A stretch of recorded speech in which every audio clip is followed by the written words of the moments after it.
it's the Boss Star. I'm back with another one, and today I'm gonna be talking to you guys about woofing. I looked up what the actual definition was, and I'm gonna tell you guys what it is. I got it off of it's on wavebitter.com, but it says their definition is woofing is the process in which a person grows their hair out by consistently brushing, moisturizing, and duragging or wave capping. Some of you guys may already know what woofing is. Some of you may not if you're new to the wave game, but woofing, to me, my definition of it is basically just letting your hair grow out a little bit, you know, and it helps you get your waves more defined and deeper waves. It helps also, in my opinion, it helps to break forks. I'll show you guys what a fork is. You know, I'll show you it on my head because it's hard for me to explain it, but it's kind of like when a wave intersects, you know, like when all your waves aren't flowing together in the same motion or whatever. It's hard to explain. It's easier to show you guys, but I'll show you guys that.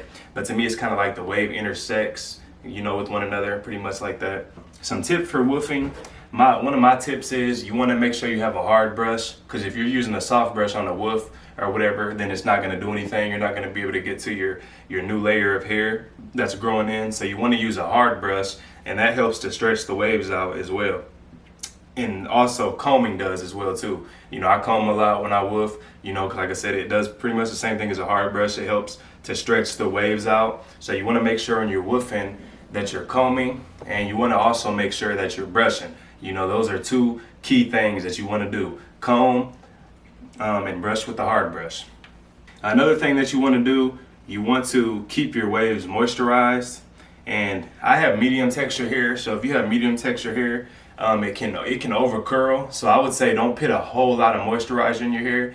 You know, I use curl enhancing smoothie. But one thing I noticed with my hair is, like, if I go to moisturize and I start spraying a good amount of water in there, and then I add that curl enhancing smoothie, if I add too much water in curl enhancing smoothie, my hair will really start to over curl. So just be careful with that, you guys. I would just say use a little bit of both, you know, and make sure you throw that durag on to really help with that compression, so you're not over curling so much.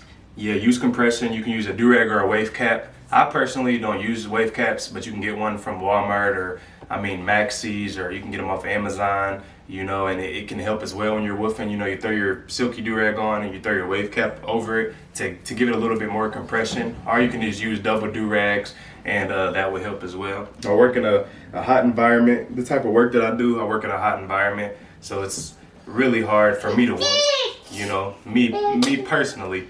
You guys may not work in that type of environment, and you guys, if you do work in a hot environment and you can wear durags, I would say wear durags. They don't let me wear durags where I work at. Another thing, in my opinion, that you guys can do when you're woofing, do washing styles more frequently. You don't want to do it every single day or anything like that, because, you know, when you do washing styles, it can really dry your hair out, and then you have to add all your product back in there, you know, to get it back moisturized and all that stuff. But yeah, just do washing styles more frequently. And in my opinion, I would say maybe do it maybe every 3 days or something like that. You don't want to do it too much, you know what I mean? So maybe every 3 days or something like that. That's kind of what I do. Sometimes I even wait longer than that, but I'd say 3 days just to be safe. When to end your woof? I would say, you know, you can end a woof when it's hard for you to lay your hair down, and you're no longer able to control it and everything like that. And one thing about it, after you guys woof, do not cut your hair too low, because you will lose a lot of progress and you're going to be disappointed, because you've been walking around all that time looking crazy, letting your hair grow out, and then you're going to be getting that low cut thinking that it's going to be all good and your waves are going to be just popping and everything, but it's not. You know, I would suggest a 2-guard for medium texture hair. That's all that I cut my hair with anytime, woofing or not woofing. I cut my hair at a 2-guard. I tried a 1.5 before, but it's pretty low. You know, I feel like it has a nice silky look to it when I cut it super low, but, you know, I just like a 2-guard on my hair. You know, you're able to see your waves a lot more clearly, and they're more defined when you got that 2-guard. The last time I cut my hair, it was July 16th, and today is August the 10th. August the 10th, right? Yeah. Today is August the 10th. Let's see what I'm looking like. This is kind of what I'm looking like, you guys. I'll just kind of show you. I hope you guys can get a good view of everything right here. This is kind of an example of what a fork is right here. It's kind of like I said, where the waves crash into each other. And I feel like somewhere in this area, I'm hoping I'm pointing in the right spot, you guys. but somewhere right here. And like I said, it's pretty much when all your waves don't flow in the same direction, you know. Like as you guys can see an example here, you know, I hope you guys ain't hating or nothing, you know, just be honest with me. But in my opinion, I feel like all these waves on the top, they kind of flow in the same direction.